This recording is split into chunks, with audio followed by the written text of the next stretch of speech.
नमस्कार. मी भाऊ तोरसेकर. तुम्ही बघत आहात प्रतिपक्ष. मित्रांनो, आपल्या मराठीमध्ये बुडत्याला काडीचा आधार असा एक वाक्प्रचार वापरला जातो आणि हिंदीत पण आहे. डुबने वाले को तिनके का सहारा वगैरे वगैरे. आता ह्या म्हणीविषयी मी अनेकदा सांगितलेलं आहे की ती बुडणारी काडी, त्या तरंगणारी काडी जी असते पाण्यावर महापुरात, ती त्या बुडणाऱ्याला वाचवू शकत नाही. हा, पण ती काडी जी असते ती तरंगते, तर आपण का नाही तरंगणार, हा आशावाद बुडणाऱ्या माणसाच्या मनामध्ये निर्माण होतो आणि तो हातपाय हलवायला लागतो. आणि त्यामुळे त्या म्हणीचा आधार आशय इतकाच आहे की तो आधार होणे, ती प्रेरणा इतकंच असतं. त्या प्रेरणेपलीकडे तुम्ही जर ती काडी धरली तर तुमच्या बरोबर ती काडी पण बुडते. आणि राहुल गांधींच्या बाबतीत सांगायचं तर नेमकी ती अवस्था झाली आहे. आणि पर्यायाने राहुल गांधी हेच काँग्रेस चालवणार असतील तर काँग्रेसची अवस्था सुद्धा बुडत्याला काडीचा आधार म्हणतात तशी आज झालेली आहे. त्यांना जी जी काडी मिळते ती काँग्रेस बुडवतात. काँग्रेसवाले किंवा राहुल गांधी त्या काडी सकट जलसमाधी घेतात. म्हणजे ती काडी आपली आपली तरंगली असती, तिला पण हे जलसमाधी देतात. अनेकदा काय असतं, माणसाला तुम्हाला अपयश अपयश. मित्रांनो, मी नेहमी एक गोष्ट सांगतो की यश पचवता आलं पाहिजे, तितकंच अपयश सुद्धा पचवता आलं पाहिजे. शरद पवारांचा मी अत्यंत कठोर टीकाकार आहे, पण तरीही शरद पवारांविषयी मला एका गोष्टीचा नेहमी कौतुक वाटलेलं आहे की यश असो की अपयश असो, ते पचवण्याची या वयात सुद्धा शरद पवारांकडे असलेली दुर्दम्य शक्य काय ती क्षमता ही कौतुकास्पद आहे. तुम्हाला आठवतं मित्रांनो, 3 जुलै 2023 अजितदादा राष्ट्रवादीचे 40 आमदार घेऊन राजभवनावर गेले, उपमुख्यमंत्री झाले. आणि आपल्या हातात आता राहिले काय, सगळा पक्ष गेला. म्हणून हतबल होण्यासारखी परिस्थिती होती. 80 वय क्रॉस केलेले शरद पवार डगमगले नाहीत. अजितदादांनी पक्ष सोडला, 40 आमदार गेले. त्यावर शरद पवारांची प्रतिक्रिया कौतुकास्पद होती. ते म्हणाले, हे पहिल्यांदा झालेलं नाही, हे पहिल्यांदा झालेलं नाही. नवं चिन्ह घेऊन कोर्ट कचेऱ्या करत मी राहणार नाही. नवं चिन्ह घेऊन, नवे सवंगडी घेऊन मी खेळ सुरू करीन. मी टीकाकार असलो तरी शरद पवारांच्या या उमेदीचं मला कौतुक आहे, कौतुक आहे. आणि त्यामुळे बुडत्याला काडीचा आधार म्हणतात, तर शरद पवार अशी काडी बघतात आणि ती काडी आपल्याला वाचवणार या भ्रमात राहत नाहीत, हातपाय हलवतात. आणि म्हणूनच अजितदादा गेल्यानंतर शरद पवारांनी विनाविलंब पक्षाची नव्याने उभारणी सुरू केली. अर्थात पक्ष चालवणं, संघटना बनवणं, शिबिरं घेणं वगैरे असलं काम पवार करत नाही. पवारांची अनुभवी नजर निवडून येणारी माणसं हेरते आणि त्यांना आपल्या पक्षात, आपल्या संघटनेत आणते आणि त्यातून संघटना उभी राहते. त्यामुळे अमर काळे असेल, कोणते बजरंग सोनावणे किंवा निलेश लंके, असे लोक, बाळ्यामामा म्हात्रे, अशा लोकांना शरद पवारांनी आपल्या पक्षात आणलं आणि 2019 पेक्षा अधिक यश मिळवून दाखवलं. 8 खासदार निवडून आणले. तेव्हा बुडत्याला काडीचा आधार जे म्हटलं जातं, त्या बुडत्याला काडीचा आधार असतो तो काडी प्रेरणा देते. आणि ती प्रेरणा घेण्याची क्षमता असेल त्याला ती काडी वाचवते, म्हणजे हातपाय हलवायला प्रेरित करते. तीच गोष्ट उद्धव ठाकरेंची झाली असती, उद्धव ठाकरेंच्या बाबतीत झाली असती, तर ते सुप्रीम कोर्टाकडे आषाढभूतपणे बघत बसले नसते. तुम्ही विचार करा, उद्धव ठाकरे असोत किंवा शरद पवार असोत, दोघांच्या केसेस सुप्रीम कोर्टामध्ये धूळ खात पडलेले आहेत. पक्ष, पक्षाचं नाव आणि पक्षाचं चिन्ह परत मिळावं म्हणून दोघांच्याही केसेस सुप्रीम कोर्टामध्ये पडलेले आहेत. त्याच्यावर सुनावणीच होत नाहीये. पण या सगळ्या कालखंडामध्ये, गेल्या मला वाटते 2 वर्षाच्या कालखंडामध्ये शरद पवारांच्या तोंडून क्वचितच आपल्याला सुप्रीम कोर्ट निष्क्रिय आहे, आमच्या खटल्यावर सुनावणी होत नाही, आमच्या अर्जावर निकाल येत नाही म्हणून शरद पवार एकदाही रडताना दिसलेले नाहीत. 2024 ची लोकसभा निवडणूक असो किंवा विधानसभा निवडणूक असो, दोनही निवडणुकीमध्ये घड्याळ हे आपली निवडणूक चिन्ह गमावलेले शरद पवार यांनी तुतारी फुंकणारा माणूस ही निशाणी घेऊन निवडणुका लढवल्या. 8 खासदार आणि 10 आमदार निवडून आणले.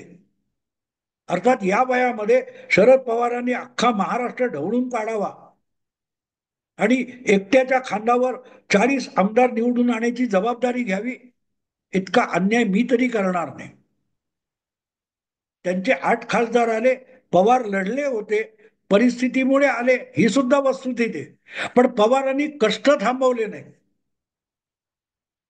उद्धव ठाकरेंना ते कष्ट उपसायची तयारी नाहीये आणि त्यामुळे बुडत्याला काडीचा आधार यामध्ये शरद पवार आणि उद्धव ठाकरे यांच्यामध्ये तुम्हाला जमीन आसमानाचा फरक दिसतो.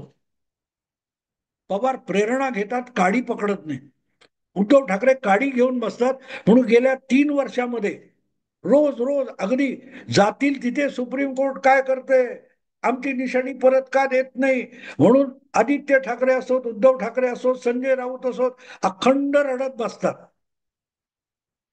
त्यापेक्षा जे काय मशाल निशाणी मिळाली ती काडीचा आधार आहे आणि ती निशाणी मिळाल्यानंतर त्या ऋतुजा लटके ह्या पोटनिवडणुकीत ती तत्काळ घाई गर्दीने दिलेली निशाणी होती. उद्धव ठाकरेंच्या गटाला काय ती पेटलेली मशाल आणि एकनाथ शिंदे यांना ढाल तलवार अशा 2 निशाण्या दिल्या होत्या. पुढे सुनावणीमध्ये धनुष्यबाण एकनाथ शिंदेना मिळाला, पण ढाल तलवार ही निशाणी मिळाल्यानंतर सुद्धा एकनाथ शिंदेनी ती पोटनिवडणूक लढवली नव्हती. उद्धव ठाकरेंनी लढवली होती आणि रमेश लटके यांच्या पत्नी ऋतुजा लटके ह्या अंधेरी पूर्व मधून आमदार म्हणून निवडून आल्या होत्या. म्हणजे ती ज्याला मी काडीचा आधार म्हणतो ती प्रेरणा होती. आपण नव्याने मिळालेली निशाणी असली तरी त्यावर शिवसेनेला, बाळासाहेबांना किंवा मराठी प्रेमाने मिळणारी मतं चिन्ह बदललं तरी मिळतात, ह्या आत्मविश्वास बाळगून जर उद्धव ठाकरेंनी कंबर कसली असती आणि प्रयत्न केले असते तर आज पक्षाची इतकी वाईट अवस्था झाली नसती. वाईट का म्हणतोय लक्षात घ्या. मशाल निशाणी मिळाल्यानंतर पहिल्या निवडणुकीत ऋतुजा लटके निवडून आल्या होत्या. अवघ्या सव्वा वर्षामध्ये त्याच अंधेरी पूर्वमध्ये परत झालेल्या निवडणुकीत ऋतुजा लटके मशाल निशाणीवर पराभूत झाल्या आणि मुरजी पटेल हा एकनाथ शिंदे यांच्या गटाचा शिवसेना उमेदवार विजयी झाला. तो धनुष्यबाण निशाणीमुळे विजयी झाला नाही, त्यासाठी ती निवडणूक जिंकली. त्या निवडणुकीच्या यशावर स्वार होऊन पक्षाची संघटनेची तळागाळापर्यंत नव्याने बांधणी करण्याकडे उद्धव ठाकरेंनी लक्ष दिलं नाही आणि म्हणून तेव्हाही तुमच्या बरोबर असलेला रवींद्र वायकर सारखा मोहरा हा एकनाथ शिंदेच्या गटात गेला. हे मी मुद्दाम इतकं सविस्तर इथलं सांगितलं. तेच गोष्ट काँग्रेस पक्षाची सुद्धा आहे. काँग्रेस पक्षाला बुडत्याला काडीचा आधार याचा अर्थ कळलेला नाही. तिनके का सहारा, म्हणजे तिनका पकडला की तुम्ही वाचला तसं होत नाही. संघटना बांधावी लागते. एक पदयात्रा केली की गेले व्हिएतनामला, गेले थायलंडला विश्रांती घ्यायला, अशा रीतीने पक्ष बांधता येत नाही, संघटना उभारता येत नाही आणि निवडणुका लढवता येत नाही. आणि लढवता आल्या नाहीत तर जिंकणार कशा. पदयात्रा करून, मीडियाला सुपाऱ्या देऊन, पत्रकारांकडून आपल्या आरत्या ओळून घेतल्या आणि खोटे खोटे आपल्या प्रचाराचे डिमडिम वाजवले म्हणून मतं मिळत नाहीत. शेवटी प्रत्येक राजकीय पक्षाला लोकशाहीमध्ये निवडणुका लढवाव्याच लागतात आणि तुमची ताकद ही निवडणुकीतून सिद्ध होत असते. आत्ता ज्या बिहारच्या निवडणुका विधानसभेच्या होऊ घातल्यात, तिथे काँग्रेस आणि आरजेडी यांची युती होणार का, आघाडी होणार का, जागा वाटप होणार का, याची भरपूर चर्चा चालू आहे. त्या चर्चेमध्ये फारसा उल्लेख येत नाही. अशी जी त्या आघाडीत असलेली एक पोट आघाडी आहे, ज्याला लेफ्ट फ्रंट म्हणतात, मार्क्सवादी कम्युनिस्ट कम्युनिस्ट आणि कम्युनिस्ट पार्टी लेफ्टिस्ट, काय ती लेनिन, मार्क्स आणि लेनिन, या पक्षाने गेल्या विधानसभा निवडणुकीमध्ये कमीत कमी जागा, मला वाटते 20 का 22 जागा घेतल्या, पण त्यातल्या 16 जागा निवडून आणल्या. सगळ्यात जास्त स्ट्राईक रेट जो होता काँग्रेस आघाडीतला, म्हणजे काँग्रेस आरजेडी आघाडीतला, तो त्या लेफ्ट फ्रंटचा होता. त्यांनी 20 का 22 जागा लढवल्या, 16 जिंकल्या. काँग्रेसने 70 जागा लढवल्या आणि 19 जिंकल्या. आणि याचं कारण ते आहे की लोकांमध्ये एक आभास निर्माण करायचा, पण मतदान केंद्रावर जाऊन आपल्या बाजूला मतं पडतील अशा मतदाराला मतदान केंद्रावर घेऊन जाणं, यासाठी जी कार्यकर्त्यांची फौज लागते, ती ना काँग्रेसकडे आहे ना त्यांच्या आघाडीच्या पक्षांकडे. आणि म्हणून ते जागा जागा वाटपावर भांडणं करतात. लेफ्ट फ्रंट किंवा काय तो communist party, Leninist, Marxist Leninist, ते लोक जागा वाटपावरून भांडत नाहीयेत. कमीत कमी जागा घेतात, पण त्यातल्या जास्तीत जास्त निवडून आणतात. आणि ते नसलं की भपका निर्माण करावा लागतो, नवस करावे लागतात. राहुल गांधी हे आज कमालीचे अंधश्रद्धा झालेले आहेत. अख्खा काँग्रेस पक्ष हा अंधश्रद्धा झालेला आहे की तिकडे कुठेतरी नवस केला की आपल्याला लॉटरी लागेल, तिकडे काहीतरी नवस केला की आपण निवडून येऊ, असं वाटणारे उमेदवार पण असतात. अगदी पुरोगामी उमेदवार सुद्धा असतात.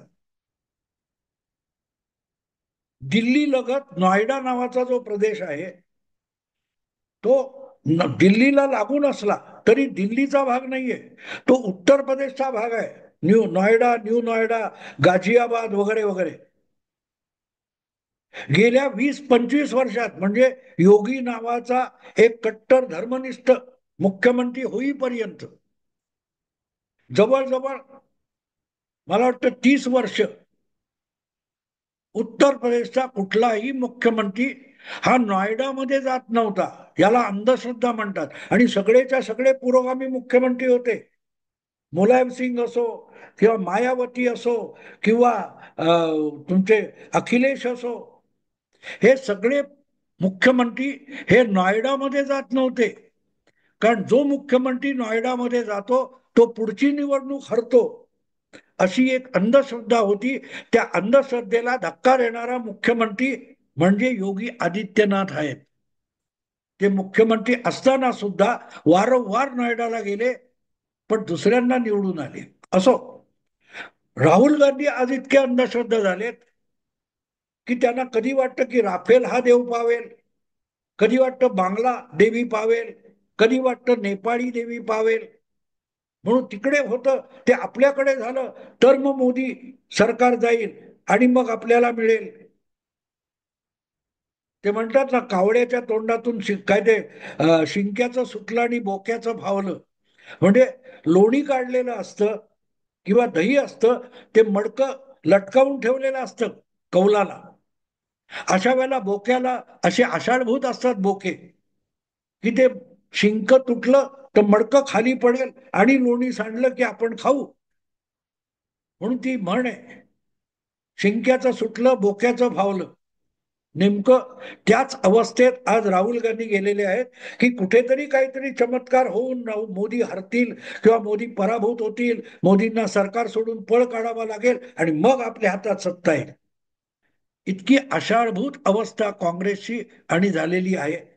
आणि त्यामुळे काय म्हणतात, तो बुडत्याला काडीचा आधार म्हणतात, तो वाक्प्रचार थोडासा बदलून असं म्हणायची पाळी आली आहे की उडत्याला आगीचा आधार. उडत्याला म्हणजे राहुल गांधी हे कायम उडत आणि फडफडत असतात.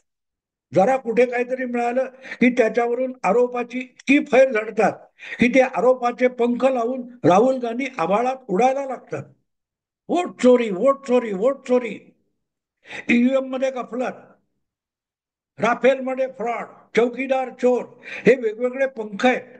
ते लावून राहुल गांधींनी जितका उडायचा प्रयत्न केला तितके तितके ते येऊन जबरदस्त दणक्यात जमिनीवर आपटलेले. आणि म्हणून आता नेपाळमध्ये दंगल झाली, तरुणांनी उठाव केला, सत्तेविरुद्ध बंड पुकारलं, जाळपोळ केली.